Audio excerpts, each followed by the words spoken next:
Can your weapons fire underwater? They knew they was gonna need that shit. Yo, I'm telling y'all, man, this underwater sequence, y'all be hating on Alien Resurrection, and y'all don't even want to. Y'all hate this movie so much, y'all don't want to give this movie credit for having one of the best sequences in the franchise. This underwater sequence is dope as fuck. I don't care. Hated sequels I love. I'm back. This and I think this is the director's cut of Alien Resurrection, which is a hell of a lot better for me. This is one of those love at first sight alien movies for me. When I was a kid and I seen this, I'm like, this is the coolest. I thought Aliens was a cool movie. I had seen Alien 3. I didn't dislike it as much as when I was a kid. You know, the older I got, I started to see like the technical problems that shit had. Lots of them. But I was like, damn, this is like cooler than Aliens for me, man. I like Aliens. I think as a film itself, it's a better film. It's a better film than Resurrection. But as far as the entertainment factor, this is it for me, man. This shit is so over the top. Not Joss Whedon. I think Joss Whedon wrote the script. Jean-Pierre Jeunet directed this movie, and I believe he's a French director. He did Delicatessen. Delicatessen's a movie that's been on my list for like the last 2 Thanksgiving seasons, and I've just been snoozing on it. I want to watch that movie so bad. I want to see how his influence was brought into this movie direction wise. This is probably the most exaggerated alien movie in the series. No, this is the most exaggerated movie in the series as far as the shots go. There's shots that come up from underneath. There's shots that zoom in on you. Like, this is a cartoon. This is a comic book. This is the video game version of Alien. And if this was an animated movie, I would love it just as much. I'd have been like, oh, okay, now I see why they made this animated. But this, I'm telling y'all, this underwater sequence where they got to swim through that flooded kitchen before they even jumped in the water, and they're like, I only got a couple seconds after that. You know, after I start to hold my breath. Look, Kim Flowers is so fucking terrified that she's damn near swimming in place. She's trying to get away from this xenomorph. And we had never seen xenomorphs underwater. They got their own music for the underwater scene, man. And the music sounds like it belongs underwater. When you first see the xenomorphs, the music is great, man. I love the score in this sequence, man. Ripley came back. Ripley's a badass. More of a badass. And she's weird. We know Ripley's she's a clone. And she's got xenomorph DNA inside of her. Acid blood and shit. Amphibian grip. Like, she's got all these new attributes and shit. She got special moves and shit. And it's ridiculous, but this is the movie this one stands out because it's the black sheep, the freak of nature alien movie, man. And the cast, oh my, I love how tight the cast is in the first one. You don't have as many characters as the second movie, so I appreciate the relationships a lot more in that first movie. Alien 3, those motherfuckers were murderers, rapists. It's really hard to even root for Charles Dutton and Charles Dance in that movie when you find out what type of guys you're dealing with on that prison planet. But these characters, the crew of the Betty, Michael fucking Wincott, Gary Dourdan, Philly stand-up, Winona Ryder, Ron Perlman. You know, they run into Leyland Orser at some point in time. Kim Flowers. What's my man name from I had my shit pushed in, bro. Raymond Cruz,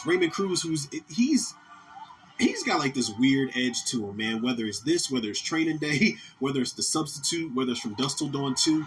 If you have not seen From Dusk Till Dawn 2, Raymond Cruz, he's hilarious, man. He's even more funny when he turns into a vampire in that movie. Spoiler alert. It's From Dusk Till Dawn 2, man.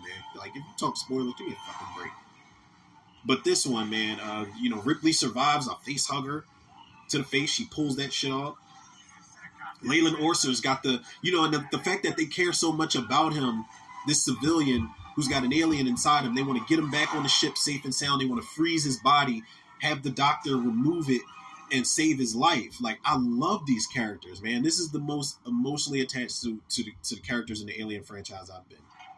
I think this and some of the characters in Covenant, like Danny McBride's character, the chick that played Daniels, they're cool. But this is like the coolest fucking most entertaining alien movie. Like other alien movies, I'm tense and I want to be scared. It's not necessarily scary, but it gives you the feels of what the first movie tried to give you. But this is just fun, man. This is just I'm gonna turn my brain off. I don't even want to uncover too many secrets. If I don't understand it, I'm fine with that because I know they are just making sure people have a hell of a crazy, wacky time in this movie, man. And I think a lot of that, regardless of how I feel about Joss Whedon, what he did to Justice League, which I think he should never be able to touch a comic book property again. He definitely injected a lot of fun into the franchise with this script, as weird as it is, and it takes its own liberties, man. It goes in its own direction. There's for better or worse, there's not a film like it in the Alien series.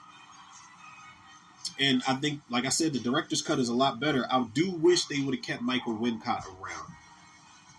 Michael Wincott is such an underrated, amazing actor, man. He's just got so much presence.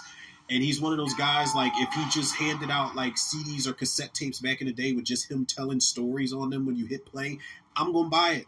And I'm going to listen to it. Like, and just, character dynamics like Reese, I can't remember the actor's name, but the dude in the wheelchair. His wheelchair is a big-ass gun. Like, when they're all going through the metal detectors, when they get on the boat, not the boat, but Dan Hedaya's ship, when they get on the ship, Christy puts his arms out because, when he's getting frisked with the gloves at the metal detector, Christy's got his hands out because his guns are inserted in his sleeves on his arms. Smart as fuck, man. And then Vreese, the whole thing goes off when he's scanning Vreese's chair. He's like, you want to check the chair? And nobody's going to be like, yeah, get out the chair. Let me see if it's a gun. Joner's got his gun inside of his big-ass, thermos that he's got the liquor in. The homemade liquor. Like, I love the crew of the Betty, man. Ain't no characters like them. I promise y'all.